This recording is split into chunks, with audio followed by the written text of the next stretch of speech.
मेरे पंचमन विष्णु भगवान की,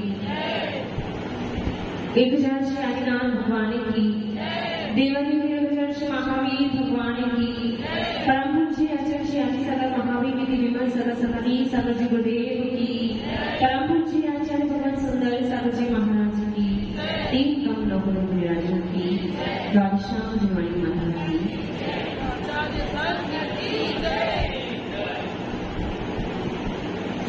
आपके एग्जाम में क्या है? वेदी और मोहिनी, जो आचार्य जी और माता जी पढ़ा रही है। तो हो गया, मोहिनी पूरा हो गया, थोड़ा सा रह गया है जो भी वो आचार्य जी आपका कंप्लीट कर देंगे। और रिवाइज आपने कितनी बार कर चुके हो? 1 बार नहीं, 2 बार नहीं, 3 नहीं, 4, 5 बार रिवाइज हो चुका है। उसके बाद भी आपकी ये कंडीशन है कि आपको अभी तक याद नहीं है, लेकिन कोई बात नहीं। तो जो अपनी चर्चा चल रही थी 3 लोग पर, उस पर अपन चर्चा करते हैं, क्योंकि आप एक ही सब्जेक्ट को बार बार सुनने के बाद भी, हाँ, एक ही सब्जेक्ट का सिद्धांत बार आप सुन रहे हो, आप भी सोच रहे बोर हो रहे हैं। तो थोड़ा सा कुछ नया, जो कि अभी 10 लक्षण पर्व नजदीक आने वाले हैं, और उन 10 लक्षण पर्व में हम सभी पंचमेरु की पूजा करते हैं। स्टार्ट के 5 दिन हम 5 मेरु की पूजा करते हैं, लेकिन अभी तक उस पंचमेरु के बारे में कोई जानता है? नहीं जानता। कोई तो जानता होगा, मैंने नहीं जानती। हाँ, आप तो हो ही।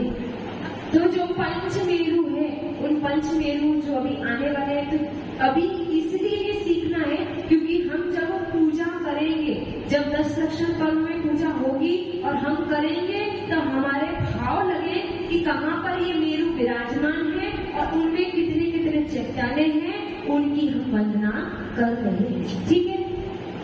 तो मध्यलोक, अधोलोक 3 लोक में, नीचे अधोलोक, बीच में मध्यलोक और ऊपर ऊर्ध्वलोक। अधोलोक में नारकी रहते हैं, जिसमें 7 नरक है। मैं विशेष नहीं बता रही हूँ, सामान्य से बता रही हूँ। तो जो अधोलोक है उसमें नारकी रहते हैं, मध्यलोक में मनुष्य त्रियंश रहते हैं और ऊर्ध्वलोक में देव रहते हैं। तो जो अधोलोक था उसमें 7 नरक थे, मध्यलोक में द्वीप समुद्र आदि है, और ऊर्ध्वलोक में 16 स्वर्ग, 9 वैभव, 9 अनुदेश, 5 अंतर, सिद्धेश्वर आदि था। ठीक है? तो जो मध्य लोक है, उस मध्य लोक में असंख्यात द्वीप समुद्र है। तो जो असंख्यात द्वीप समुद्र है, उन असंख्यात द्वीप समुद्र में मात्र 2.5 द्वीप समुद्र, कितने? 2.5 द्वीप, मात्र 2.5 द्वीप समुद्र में ही मनुष्य लोग, यानी 2.5 द्वीप को मनुष्य लोग भी कहते हैं। यहीं तक मनुष्य रहते हैं। ठीक है? ये बात सबको पता है। तो 2.5 द्वीप में मनुष्य है, उसके बाद मनुष्य नहीं है। तो जो 2.5 द्वीप के नाम कौन से थे? सबसे पहले जम्बू द्वीप, 1 द्वीप 1 समुद्र, 1 द्वीप 1 समुद्र, ऐसे असंख्यात द्वीप और समुद्र। तो सबसे पहला द्वीप है जम्बू द्वीप, उसके बाद सेकंड द्वीप है, सेकंड समुद्र कौन सा आएगा? लवण समुद्र। फिर द्वीप आएगा, वो है धातकी खंड अथवा धातकी द्वीप। फिर समुद्र आएगा, वो है कालोदरी समुद्र। और फिर द्वीप है पुष्कर द्वीप। लेकिन मानुषोत्तर पर्वत के कारण वो पुष्कर द्वीप आधा हो गया है, उसकी वजह से पुष्करार्ध, यानी एक पूरा द्वीप जम्बू द्वीप हो गया, दूसरा द्वीप पूरा कौन सा है? धातकी खंड। ये 2 द्वीप पूरे हो गए। जो पुष्कर द्वीप है वो आधा है, इसलिए 2.5 हो गया। समझ में आया? 2.5 द्वीप कौन से हुए? जम्बू द्वीप पहला, और दूसरा धातकी द्वीप, और आधा पुष्कर द्वीप। इस प्रकार से 2.5 द्वीप होते हैं, और इस 2.5 द्वीप में ही 5 मेरु है। ठीक है? समझ आ गया? इन 2.5 द्वीप में 5 मेरु है, और ये जो मेरु है वो अकृत्रिम रचना है, किसी के द्वारा बनाई गई रचना नहीं है। ठीक है? तो जो जम्बू द्वीप है, सबसे पहला द्वीप है जम्बू द्वीप। वो जो जम्बू द्वीप है, उस जम्बू द्वीप में 7 क्षेत्र है।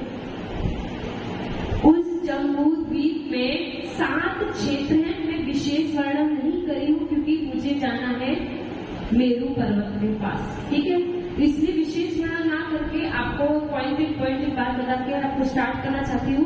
तो जो जम्मू द्वीप है, उस द्वीप में 7 क्षेत्र है। उस 7 क्षेत्रों में बीच वाला क्षेत्र है विदेह क्षेत्र। 7 क्षेत्र भरत क्षेत्र, हेमवत, हरि, विदेह, रम्यक, हेरणवत और ऐरावत। ये जो 7 क्षेत्र हैं, उन 7 क्षेत्रों के सबसे बीच में है विदेह क्षेत्र, जहां पर हमेशा चतुर्थ काल रहता है, जहां से जीव हर समय मोक्ष को जाते रहते हैं। विदेह क्षेत्र का नाम विदेह क्यों पड़ा? अमित जी, विदेह क्षेत्र का नाम विदेह शब्द क्यों पड़ा? विदेह शब्द से ही समझ में आ रहा है इसका नाम विदेह इसलिए है क्योंकि यहाँ से जीव निरंतर विदेह, देह यानी जिन्होंने देह त्याग कर दी, और देह त्याग हो जाएगी तो क्या हो जाएगा? मोक्ष हो जाएगा। तो विदेह यानी जहाँ से जीव हमेशा मोक्ष को जाते रहते हैं। इस विदेह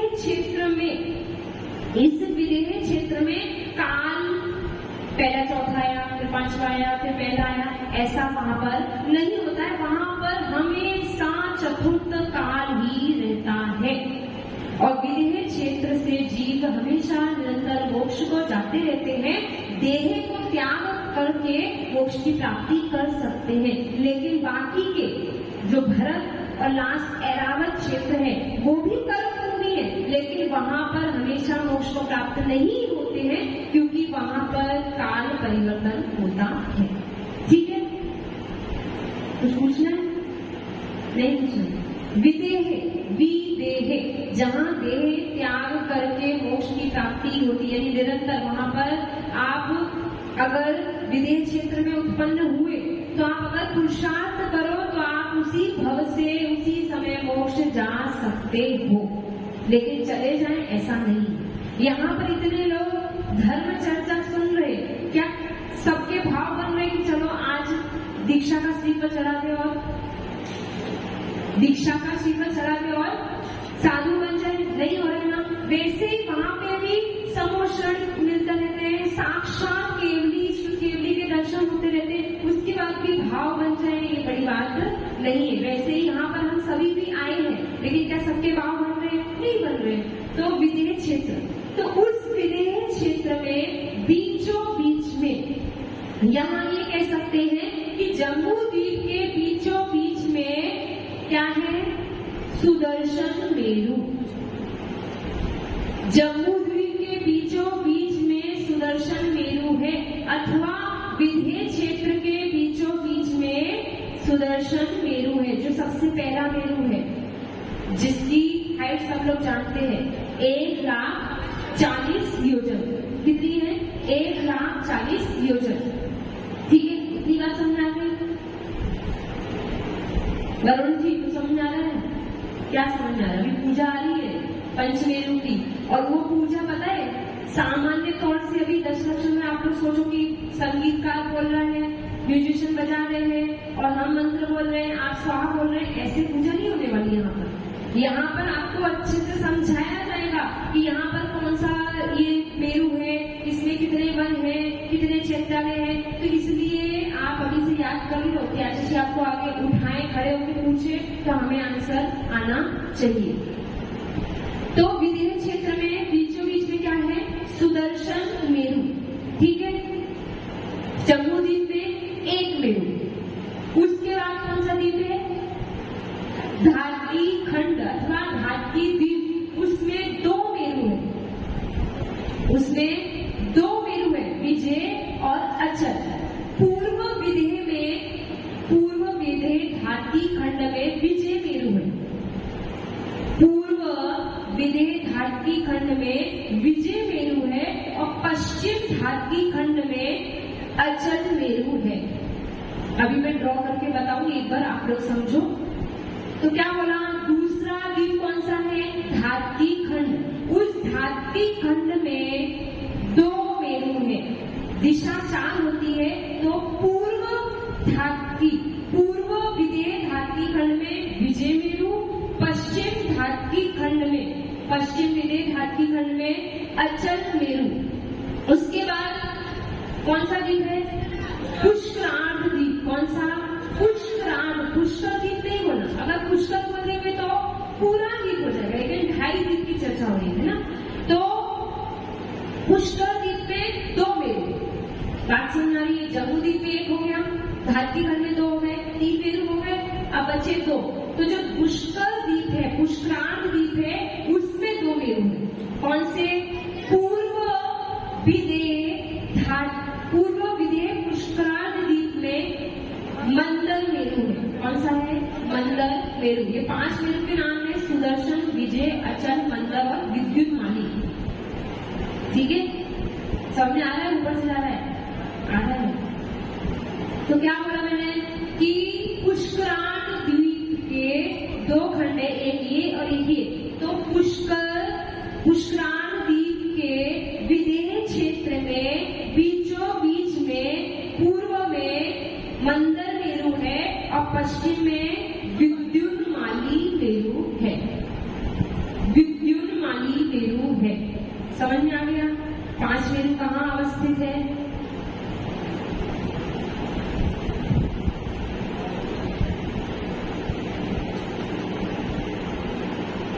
ढाई द्वीप है।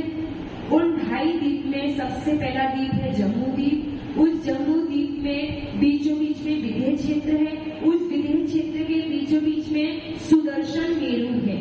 ठीक है, फिर धात्की खंड। उस धात्की खंड में पूर्व विदेह धात्की खंड में विजय मेरू, पश्चिम विदेह धात्की खंड में अचल मेरू। उसके बाद पुष्करार्ध द्वीप के पूर्व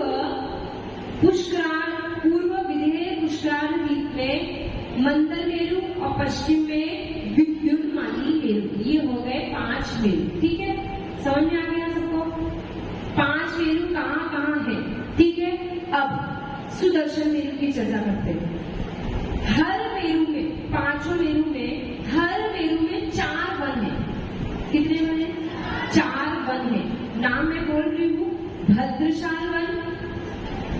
सबसे पहले क्रम से ही होंगे, भद्रशाल वन, उसके बाद नंदन वन, उसके बाद सोमनस वन और उसके बाद पांडव वन। ये छोटे छोटे बच्चे दिख रहे हैं ना आपको, इनको सब याद रखूंगी। तो 4 वन कौन से है? भद्रशाल वन, नंदन वन, सोमनस वन और पांडव वन। ये 4 वन हो गए। ठीक है, हर मेरू में यही 4 वन है और यही वन क्रम से ये हो गए। ठीक है, समझ में आ गया? अब जो सुदर्शन मेरू है उसकी हाइट कितनी है? 1,40,000 योजन। ठीक है, 1,40,000 योजन। अभी 1,40,000 योजन कैसे होती है वो आपको बताते हैं। यहाँ तक समझ में आ गया? कुछ पूछना है? अमित जी शब्द की लग रहे हो आप? समझ में आया? आ गया? चलो,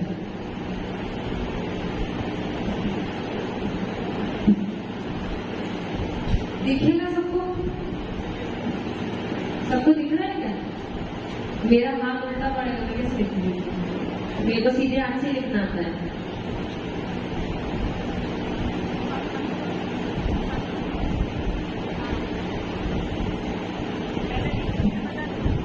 वीडियो सबको ही दिखेगा।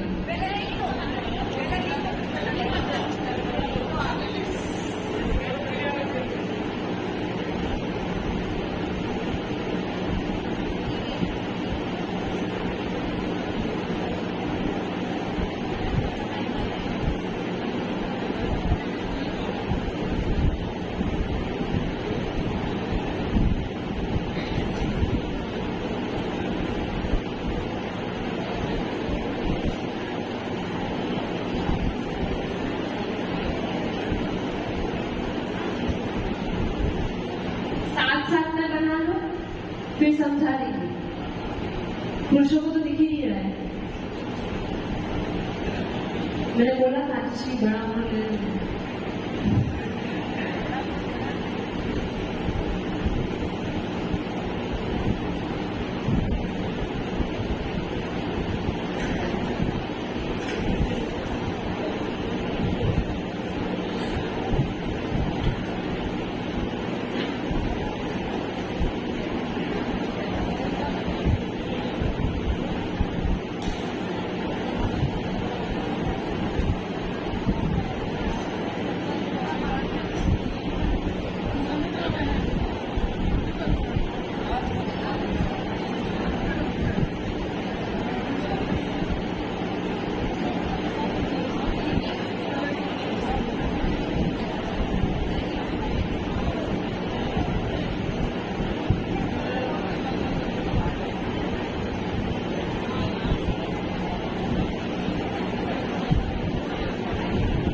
गया।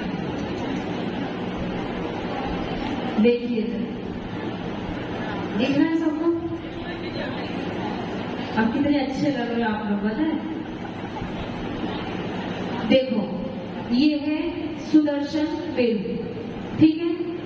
ये जो सुदर्शन पेरू है, इस सुदर्शन पेरू की नींव, अपन कभी भी घर बनाते हैं तो नींव रखते हैं, तो जो नींव है इस सुदर्शन पेरू की नींव है 1000 योजन, 1000 योजन की नींव है। हाँ, ये जो नींव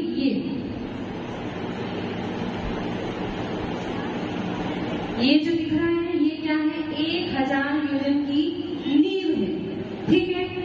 अब नींव हो गई, अब जो चित्रा पृथ्वी है, मतलब जिससे अपन रहते हैं, वो जो चित्रा पृथ्वी उस पर है भद्रशाल वन।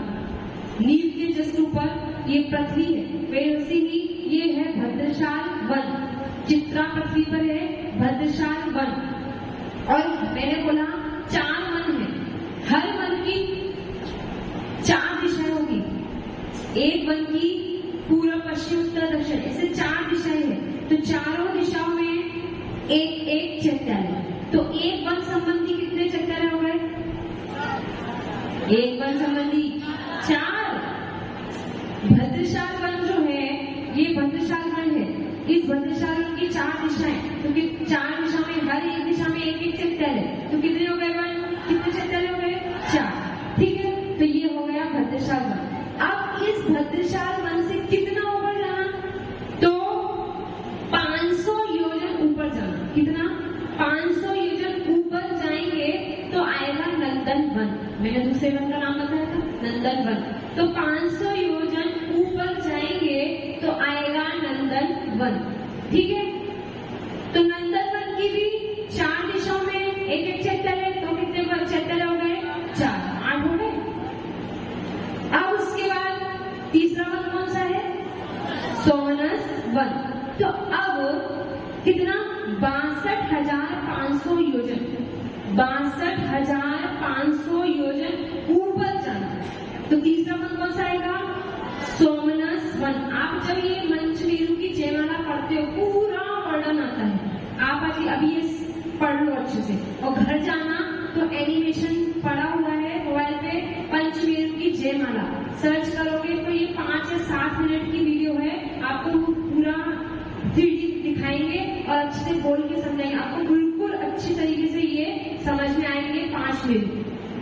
तो सबसे पहले भद्रशाल वन, उसके बाद सोमनस वन, अब नंदन वन, उसके बाद थर्ड वन कौन सा है, सोमनस वन, जो कि कितना ऊपर जाके है, इस नंदन वन से 62,500 योजन ऊपर जाएंगे तो आएगा अपना सोमनस वन, ठीक है।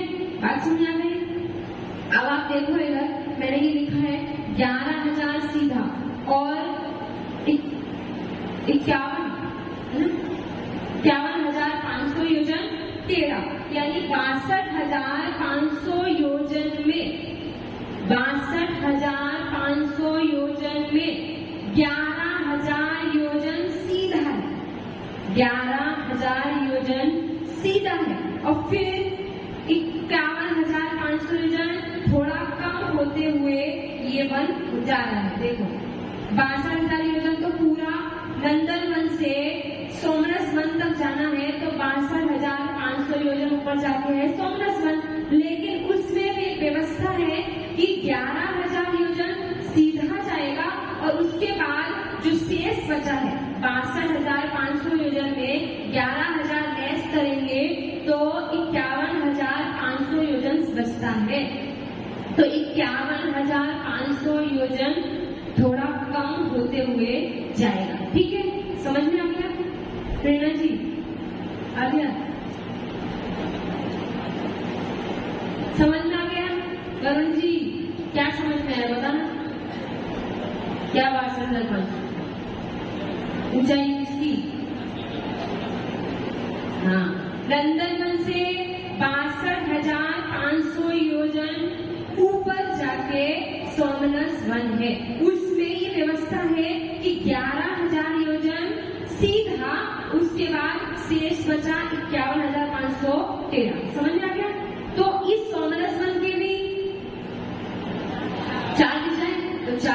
76 है तो 4 कितने हो गए, 4 + 4 + 4 12 हो गए। अब 4 से सोचिए, तो अब सोमनस वन से पांडुप वन पे जाना है, तो सोमनस वन से पांडुप वन जाने कितने, 36,000 योजन। कितना है, 36,000 योजन। सोमनस वन से 36,000 योजन ऊपर जाकर पांडुप वन है। उसमें भी यही सेम व्यवस्था है कि 11,000 योजन सीधा और शेष 25,000, यानी 36 में से 11 निकालेंगे तो 25,000 योजन कम होते हुए जाएगा। ठीक है, समझ में आ गया। और फिर उसके बाद ये क्या है, चूलिका। ये जो दिख रही है वो है चूलिका, छोटी सी है इसलिए इसको नाम दे दिया चूलिका, जो कि 40 योजन की है, जिसमें अपन बोलते हैं 1,40,000 योजन। तो 40 योजन जो है वो चूलिका है, ये भी पर्वत है लेकिन छोटा है इसलिए चूलिका नाम दे दिया है। समझ में आ रहा है। तो 1,000 + 500 + 62,500 + 36,000 और +40, ये जब जोड़ेंगे तो 1,40,000 योजन हो जाता है। समझ में आ गया। एक बार और बताओ, आ गया। एक बार और बता रही हूँ फिर मैं पूछूंगी, है ना। सुदर्शन मेरु, ये क्या है, सबसे पहला मेरु सुदर्शन मेरु। जो सुदर्शन मेरु की ऊंचाई है 1,40,000 योजन। ये जो सुदर्शन मेरु है वो कहाँ पर है,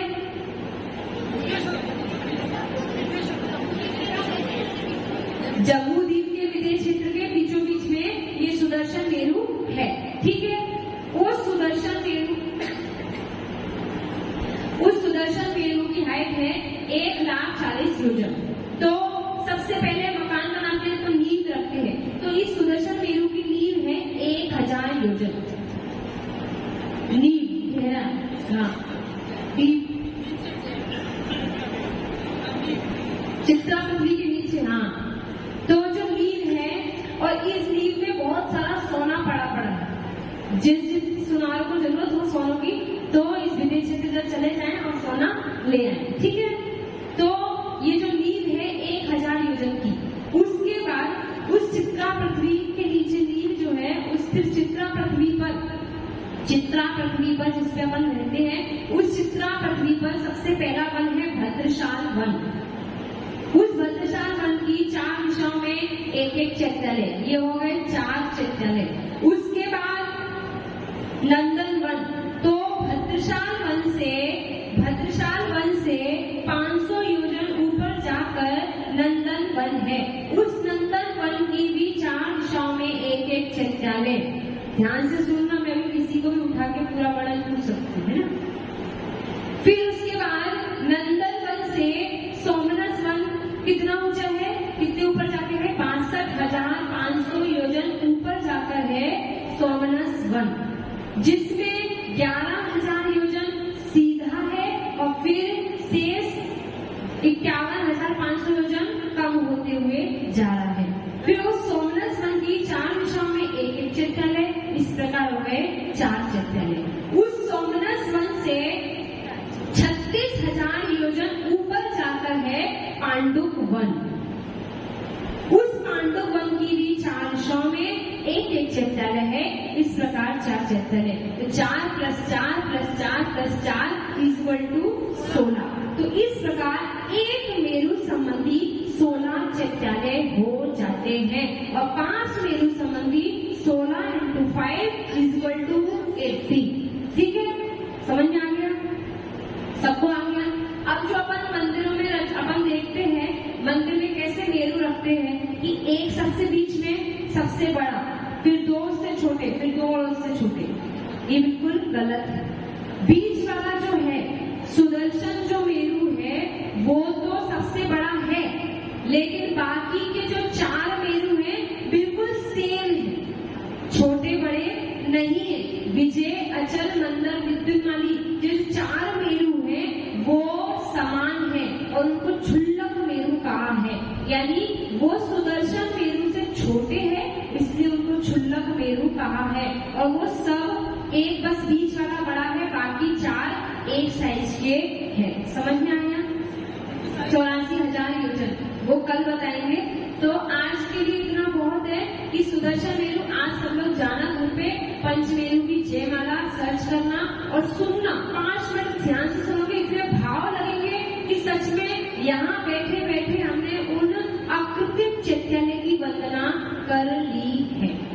सबको समझ में आ गया? आ गया कि नहीं? कुछ पूछना है? नहीं, समझ में आ गया?